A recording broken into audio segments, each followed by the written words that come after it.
Do you sometimes feel like when you're working with your dog, you are bribing them, right? So, as an example, you recall your dog, they look at you and blow you off. And so you go, treat, right? So, what the dog learns is that if it just waits you out, then you say that word, then it comes back, then it gets a treat. That is what we consider bribery in positive reinforcement based training. So, the reason why this fails is because you haven't worked through a learning journey, the dog's learning journey, as effectively as you should have to really help the dog understand the initial behavior that you asked for. And when we get a lot of feedback as positive reinforcement based trainers that your dog only works for treats or for cookies or for toys, etc. And that can happen if you don't follow this kind of like lifelong strategy or learning strategy for dogs and helping them wean off of treats and just understand the expected behaviors of them. So, when you first start training a dog, yes, it is important. We want to apply a continuous reinforcement strategy, meaning anytime you train a new behavior, you're going to ask for a sit, you're going to treat. You ask for a sit, you're going to treat. You're going to ask for a sit, you're going to treat.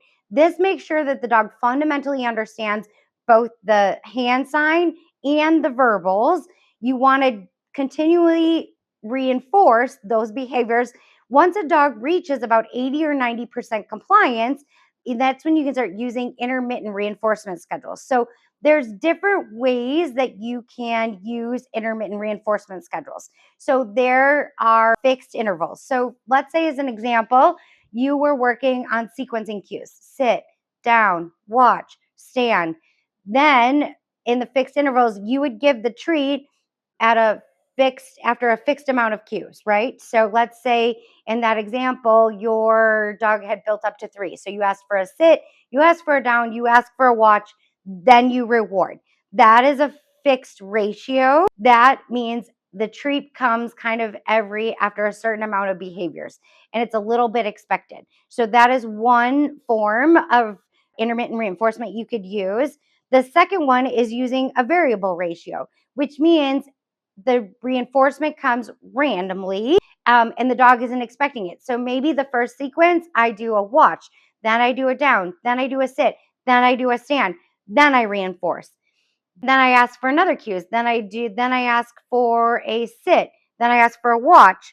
Then I ask for a down. Then I reinforce. So in that one, it's variable because I treat it after 4 behaviors versus after 3 behaviors. This one can be really useful because your dog keeps guessing and they'll keep working for you because they're unsure when the reward is going to happen. So the next intermittent reinforcement that you can use is what we call fixed interval, meaning there's a certain amount of time that passes before they earn the reward. So, as an example, let's say you're sequencing through cues, you wait for a minute, you ask for a whole bunch of different cues, or even 30 seconds.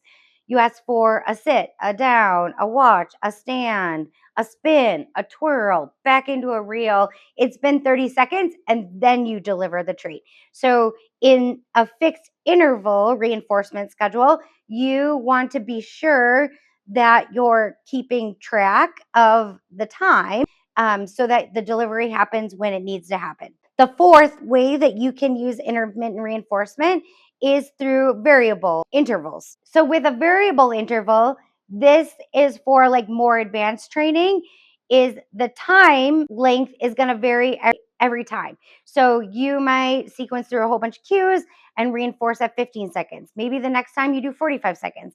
Then the next time you do. So you keep the dog guessing and they keep working to earn their reward or reinforcement. And as your dog gets better and more compliant, you can gradually start to increase the amount of time between the reinforcement, which makes your dog work harder and longer before you need to reinforce. So in order to have well-behaved dog who understands behavior, you have to make sure you start off with continuous reinforcement. Then as they kind of move through their learning journey and they get better with the behaviors, you start implementing one of those 4 intermittent reinforcements. That's when you can start to apply the 3 Ds. So that's distance, duration, and distraction, with your intermittent reinforcement. And what the biggest thing is you never want to completely extinct all reinforcement, meaning you just suddenly stop giving treats. I find a lot of people get their dog to about like 50% there, and then they just stop with the reinforcement, whether it's treats, whether it's toys, whatever your dog finds motivating. And then the dog begins to lose power in those behaviors or is unwilling to work or cooperate anymore. Think about it this way. Would you work if you still weren't getting paid? Probably not, right? But as we help our dog learn to work harder and longer for us, the reinforcement doesn't need to be as great or as frequent.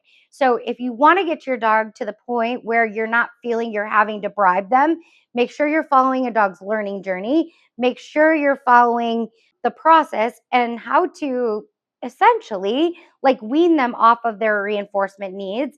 The other thing that you can also do is that it can be rewards can be a verbal marker. So, yes, yay, good job, etc. Like that can be reinforcing to a dog if you've loaded that correctly. You can also use touch and pets. Those you can also substitute. So instead of some dogs are really thrive on affection. And so as you move through it in their training journey, use some other reinforcements just besides treats so that as they begin to build more power in those behaviors, you have other ways to reinforce it because you're not always going to be living in this like sphere bubble in your home where you have treats available to you all the time. In order to make sure that those behaviors are solid out of the home, you need to have some other options and tools in your toolbox to reinforce your dog when they do a good job. So I hope you found this video beneficial. And if you did, feel free to like, comment, subscribe, and share and see other content on our social media channels or on YouTube. So happy training. And just remember, a reward should never be a bribe. A reward should be for the correct behavior given. And that's the important things. If you find yourself having to bribe your dog, go back and restart over because the dog doesn't understand the behavior and you've actually taught them to wait you out until you give them something else. So if you have any questions, you can always leave a comment or reach out and ask, and I would love to help. So happy training. Bye.